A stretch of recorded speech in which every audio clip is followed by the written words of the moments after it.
శ్రీ రామకృష్ణ ప్రభ ఛానల్ను చూడండి, మాసపత్రికను చదవండి. అందరికీ నమస్కారం. శ్రీ శారదాదేవి శిష్యులైన స్వామి అరూపానంద స్మృతులను ఈరోజు మరికొన్ని చూద్దాం. ఘటాల్ అనే చోట వరద బాధితుల సహాయ సేవా కార్యం పూర్తి చేసి జైరాంబాటికి బయలుదేరాను.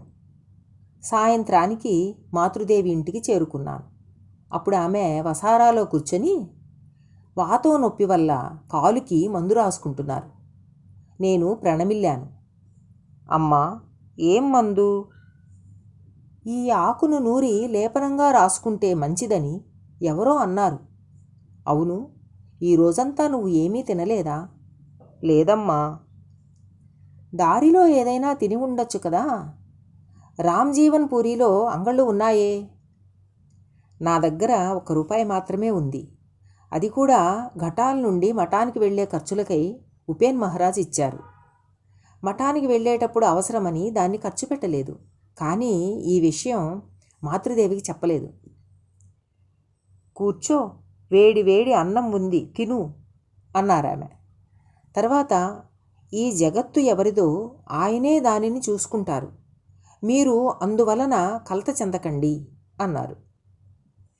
నీ మూలంగా గురుదేవులు అనేక కార్యాలు చేయిస్తారు. చూడు, మీరంతా ఘటాల్కు సహాయ సేవా కార్యాల కోసం వచ్చారు. ఎంతోమందికి సహాయం చేశారు.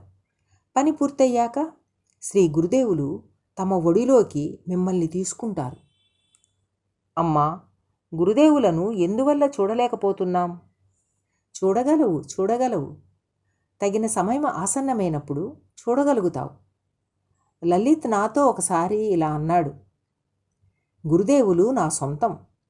ఎప్పుడు కావలిస్తే అప్పుడు ఆయన నాకు దర్శనమిస్తారు. అమ్మా, నాకు శుద్ధ భక్తి కలిగేటట్లు ఆశీర్వదించండి. కలుగుతుంది, శుద్ధభక్తి తప్పక కలుగుతుంది. మాతృదేవి నాకు ఒక కంబళినిచ్చి, చూడు, దీనిని రాత్రిపూట ఉపయోగించుకో అన్నారు. ఇది ఎవరిది అని అడిగాను. నాదే, నేను వాడుకుంటున్నాను అన్నారామె. అమ్మా, నిర్మల భక్తి పొందటం ఎలా? పొందుతావు, తప్పకుండా పొందుతావు. గురుదేవులను శరణుజొచ్చావు. ఆయన్ని ప్రార్థిస్తే అంతా సిద్ధిస్తుంది. అమ్మా, నాకు సాధ్యం కావటం లేదు. మీరే ఆయనతో చెప్పండి. భగవంతుడా, నా బిడ్డ మనస్సును బాగుచేయి, పరిశుద్ధం చేయి అని ప్రార్థిస్తూనే ఉన్నాను. అమ్మా, మీరు ప్రార్థిస్తే నాకు సమస్తమూ సిద్ధిస్తుంది.